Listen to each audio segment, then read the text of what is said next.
Este é o Entre Autores, um podcast que une literatura, psicanálise e linguagem. Em cada episódio, partimos de um trecho, de um romance, poema ou texto teórico, para pensar o que ele diz sobre nós e sobre a experiência humana. Aqui, a literatura vai além do entretenimento. Ela nos aproxima de nós mesmos e se revela no cotidiano. Sejam bem-vindos.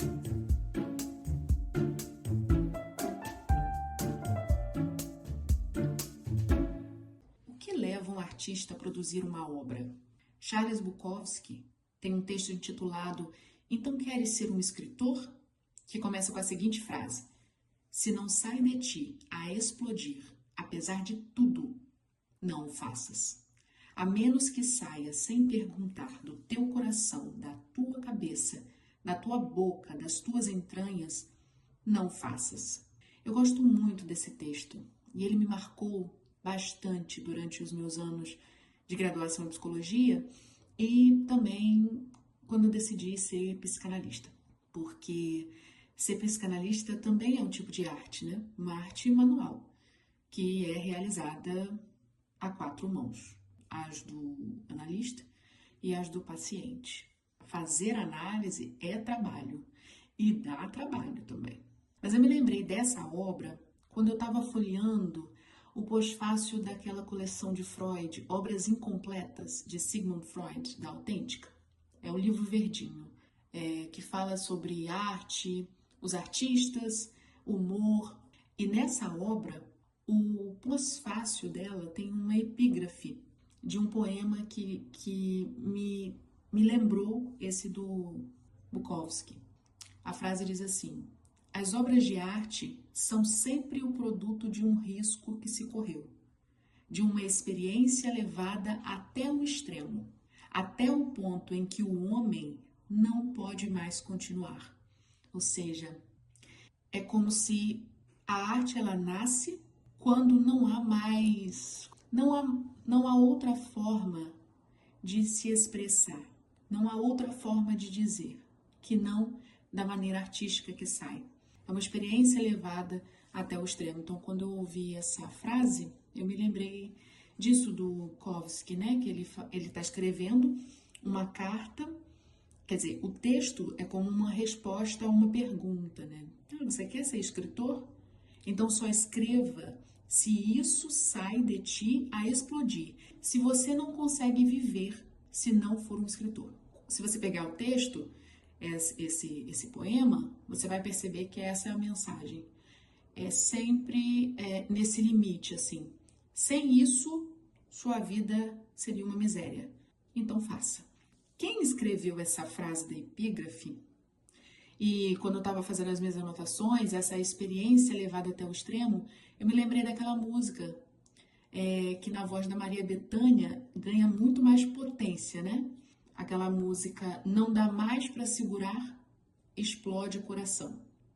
Eu acho que tem um pouco desse sentido, assim, dessa experiência levada ao extremo. Não dá para segurar, você vai escrever. Sai um poema, sai uma crônica, vai além de você, né? Realmente explode, explode. Então, esses dois autores, eles tratam um pouco da arte nessa perspectiva, né? Agora, quem disse a frase do pós-fácil sobre a experiência levada ao extremo foi Rilke, um poeta. Ele é autor de uma outra obra muito conhecida, Cartas a um Jovem Poeta. Eu nem sei se a obra do Conrado Caligares, que é Cartas a um Jovem Terapeuta, eu acho que é esse o título, foi inspirada no título dessa obra do Rilke, né? Mas essa obra do Rilke, Cartas a um Jovem Poeta, se trata de uma coleção de cartas que o autor escreveu para um jovem aspirante a poeta, nos anos de 1903 a 1908. Então, depois eles reuniram essas cartas e publicaram esse livro. E por que eu estou falando sobre Rilke? E o título do texto não fala de Rilke, mas fala do texto de transitoriedade de Freud e de John Wick. E essa mistura parece muito curiosa, mas vocês vão entender o que eu quero dizer. Quando Freud escreveu o texto Transitoriedade, ele iniciou dizendo assim: Há algum tempo, na companhia de um amigo taciturno e de um jovem, mas já famoso e conhecido poeta, fiz um passeio em meio a uma florescente paisagem de verão. Então, esse famoso poeta, jovem, mas famoso poeta, é o Rilke. Só que antes de falar do amigo, é engraçado que ele fala assim, ó, um amigo taciturno. Só que não cita o nome nem desse amigo taciturno e nem desse jovem poeta. O jovem poeta a gente sabe que é o Rilke. Só que a própria edição da Autêntica, ela revela nas notas, no final do texto, que o Rilke é esse poeta e o amigo taciturno é uma mulher, que era parceira do Rilke na época, né? Ela se tornou psicanalista. É Lu André Salomé. E eu li esse texto, Transitoriedade, muitos anos atrás. Aí, quando eu li esse texto anos atrás e vi essa anotação dessa mulher, eu fui pesquisar um pouquinho sobre ela. E existe no YouTube um filme sobre ela, que cobre um pouco o encontro dela com a psicanálise e Freud, além de uma fofoquinha, que é o rolê de que Nietzsche queria ter um lance com ela, mas não rolou. Então, ela ficou com esse Rilke aí. Mas, assim, se você tiver interesse em assistir ao filme, ele já tá na minha playlist lá para assistir. Acredito que essa semana eu vou conseguir assisti-lo. Eu vou deixar o link desse vídeo no YouTube na inscrição. Eu vi o trailer, falei assim, não, preciso ver se tem muita gente. Gente, é Freud, é ela, é o Rilke, é Nietzsche, muitos bastidores, assim. É um vídeo que eu penso que é relevante. E aí você pode conhecer um pouco mais de informação sobre essa psicanalista, né? Para mim, a Transitoriedade, esse texto, é a obra mais poética de Freud. Mas até quando Freud ele é poético, ele lança a mão da teoria. Então ele vai jogar uma teoriazinha ali e explica em 8 parágrafos o seu posicionamento frente ao pessimismo desse amigo. É isso mesmo. 8 parágrafos. O texto só tem isso, 8 parágrafos. Mas é um texto que vale a pena ser lido. Ele é muito curtinho, mais curto que muitos contos por aí. Então, vale muito a pena, mas é curto e profundo, né? Porque é Freud, né? E o que aconteceu nesse rolê entre Rilke, Freud e Salomé? Rilke, ele estava elogiando a beleza da natureza, mas não conseguia ficar feliz com isso, porque lembrava que toda aquela beleza ia desaparecer. Vale lembrar, gente, que esse passeio ocorreu um ano antes da guerra. E o que a gente tem antes da guerra? Rumores de guerra. E o que a gente tem depois da guerra? A pura destruição. Então, assim, esse pessimismo também estava misturado com o contexto daquela época. Mas Freud, obcecado pela psicanálise, você acha que ele conseguiu ouvir o amigo pessimista e deixar para lá? É claro que não.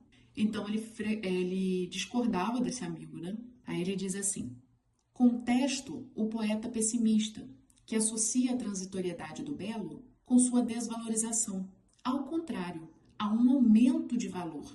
A limitação da fruição eleva sua preciosidade. Eu penso que o que Freud está nos dizendo é que é a brevidade que eterniza as coisas, que dá às coisas uma qualidade de eterno, como se a transição das estações, das coisas, não retirasse a glória da existência, mas intensificasse o valor que deveríamos dar a ela. Esse momento, o momento da fruição, do que você vê, não volta. Porque mesmo quando a primavera retorna, não é igual à anterior. A cada primavera, nós temos uma nova primavera. E ela é única. Aí no parágrafo 5 e 6, Freud tenta encontrar o motivo que causou o pessimismo no amigo. Aí ele diz assim: deve ter sido a revolta psíquica contra o luto, o que desvalorizou para eles a fruição do belo. Mas nem sempre a gente consegue dar esse valor. Às vezes a dor da perda nos rouba justamente isso, a fruição do presente, sabe? É o que Freud vai apontar no parágrafo seguinte. Ele vai dizer que a revolta contra o luto pode nos tornar céticos ou até indiferentes. E é aqui que John Wick entra. Para quem não conhece, John Wick é um ex-assassino de aluguel que perde a esposa. E essa esposa deixa para ele um cachorrinho para que ele cuide desse cachorrinho, tenha um motivo para viver. Só que pouco tempo depois, o John é assaltado e nesse assalto, um dos assaltantes mata com muita violência o cachorrinho dele. Então, assim, ele tinha 2 dias com o cachorro e o cachorro morre. Então, assim, ele vai se vingar do assaltante que matou o cachorro dele. Mas esse assaltante é filho do ex-chefe dele. Então, quando o ex-chefe captura o John para proteger o filho, ele diz assim: "Poxa, John, você vai matar meu filho por causa de um cachorro?" Aí o John fala assim: "Só um cachorro? Vigo?" Vigo é o ex-chefe dele. "Quando Ellen morreu, eu perdi tudo." Imagina essa frase vindo do Keanu Reeves, tá? Bem melhor. "Até que aquele cachorro chegou na porta da minha casa. O último presente da minha esposa. Naquele momento, eu ganhei alguma esperança. Uma oportunidade de sofrer acompanhado. E o seu filho tirou isso de mim. Roubou isso de mim. Matou o que era meu. As pessoas perguntam se eu voltei.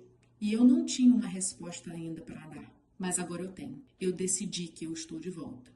Diante da perda dessa esposa, ele parece fazer o primeiro movimento de elaboração do luto que Freud fala. Nesse texto Transitoriedade, apesar de breve, Freud vai dizer que se os nossos objetos de amor, Freud fala objetos, mas aí a gente pode inserir aqui esses objetos de amor, né? No caso, a esposa dele, são destituídos ou se os perdemos, então a nossa capacidade de amor, ou seja, a nossa libido, toda essa energia que antes estava direcionada a essa relação, ela se libera novamente. Mas é importante também esclarecer aqui que não é só uma questão de amor, né? Nós passamos por outros processos de luto sem que envolva uma relação amorosa, né? Então, toda essa energia que antes estava direcionada a essa relação, ela se libera novamente. Então, existem 2 coisas que geralmente acontecem. Ela pode substituir a pessoa, né? Pode substituir este objeto por outro. Então, você perde um emprego e arruma outro.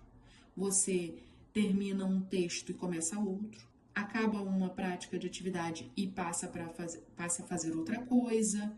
Né? Não é apenas uma relação amorosa, são as relações, são as ações que a gente tem na vida. Então você pode substituir uma coisa pela outra. No caso dele, o outro objeto seria o cachorro, porque antes o afeto dele estava investido na esposa. Quando ele perde a esposa dele, muito sábia, entrega a ele um cachorrinho para que ele consiga continuar vivendo, para que ele tenha algo para viver. Então, o carinho que ele passa a ter pelo cachorro é porque ele está ligado também à esposa, que agora não está mais diante dele. Mas o cachorro está e pode receber o afeto dele, entende? Ou, esse seria o primeiro direcionamento. Ou, momentaneamente, toda essa libido, toda essa energia, volta-se para o eu, ou seja, para nós mesmos. Não vai para um outro objeto, vai para a gente mesmo. Isso é muito perceptível, vocês vão reconhecer, quando se termina um relacionamento amoroso. Já percebeu aquelas pessoas que terminam um namoro e entram na academia? Passa a fazer uma nova atividade de lazer, muda a aparência.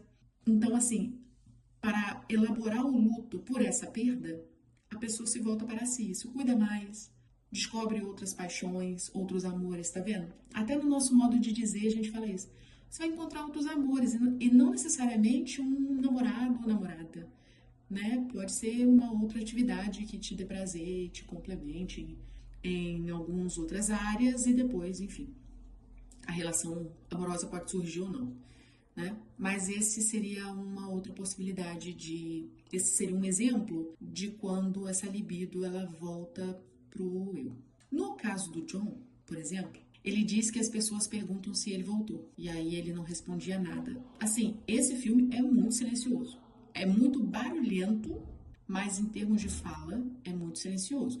E aí, eu acho que tem algo de interessante aqui. Aí, ele diz nessa fala que eu disse para vocês, ele disse assim: "Eu decidi que estou de volta."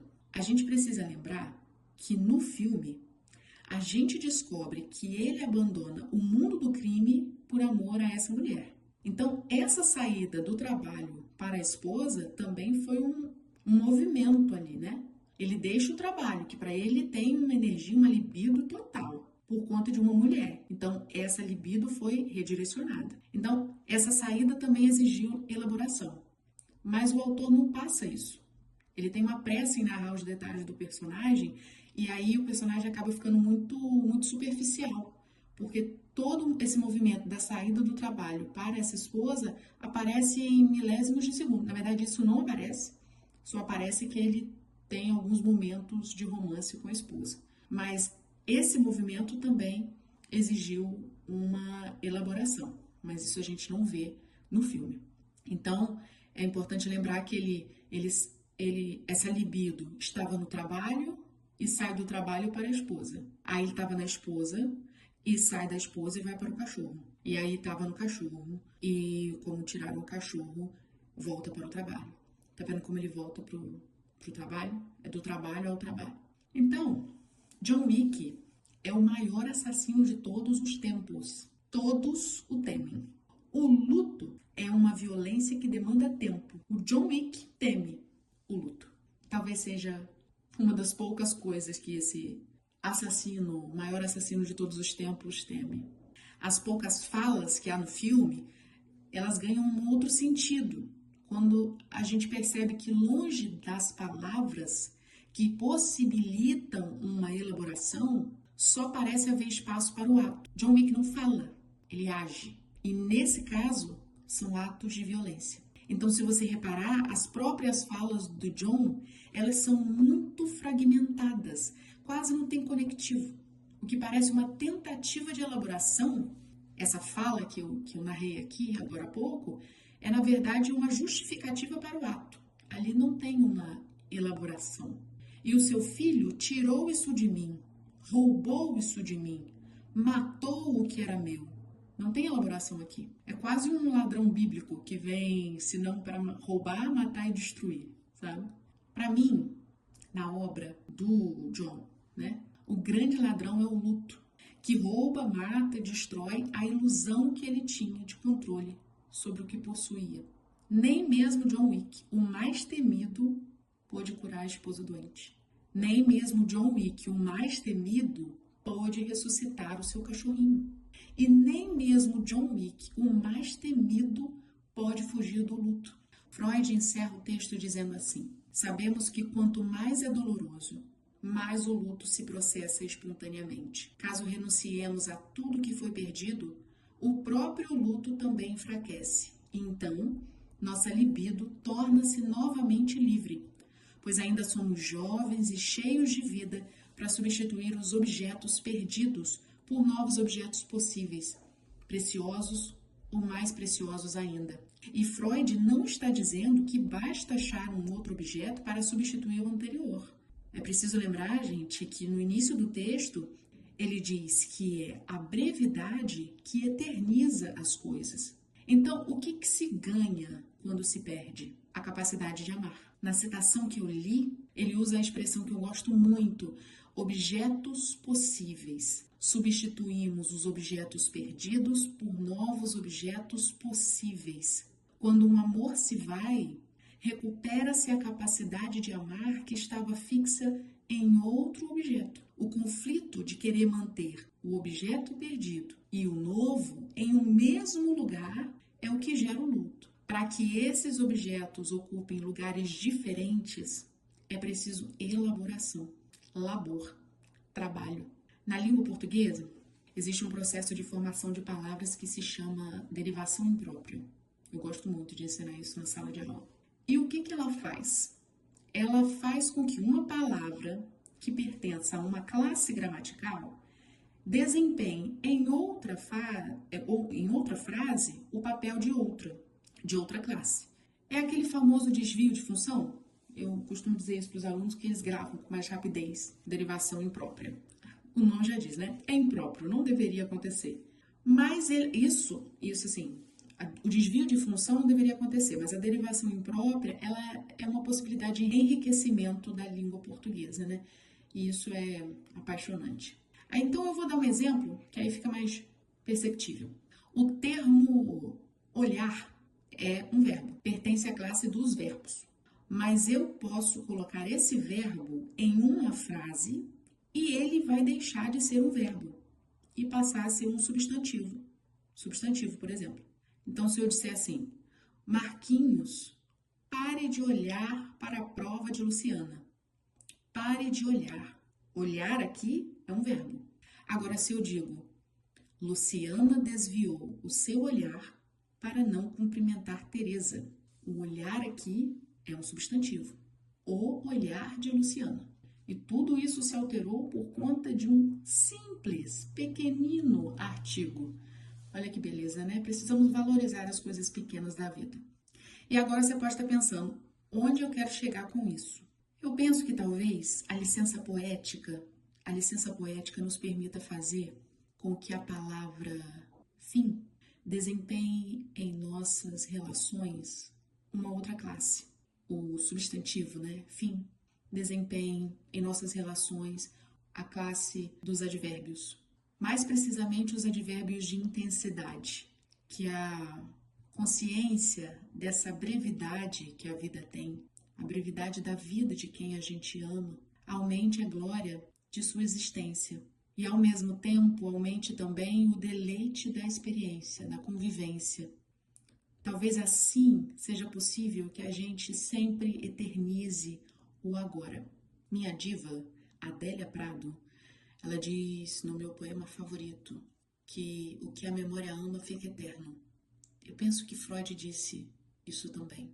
Pelo menos assim, é assim que eu ouço, que a transitoriedade nos coloque em movimento. Esse é o meu desejo. Por falar em movimento, vocês lembram do poeta amigo de Freud, que eu falei que estava no rolê, que inspirou esse texto Transitoriedade? Rilke escreveu assim: a nós nos cabe andar, mas o tempo, os seus passos, são mínimos pedaços do que há de ficar. É perda pura tudo o que é pressa. Só nos interessa o que sempre dura. Jovem, não há virtude na velocidade e no voo aonde for. Tudo é quietude, escuro e claridade, livro e flor. O título desse poema é A Nós Nos Cabe Andar. E eu, hoje, vou ficando por aqui. Espero que vocês tenham gostado de conhecer esse texto de Freud e que esse episódio continue a dizer através das suas experiências e da sua escuta. Até breve. Obrigada por escutar o Entre Autores. O link do livro citado está na descrição. Para continuar acompanhando os próximos episódios, inscreva-se no canal. Até a próxima!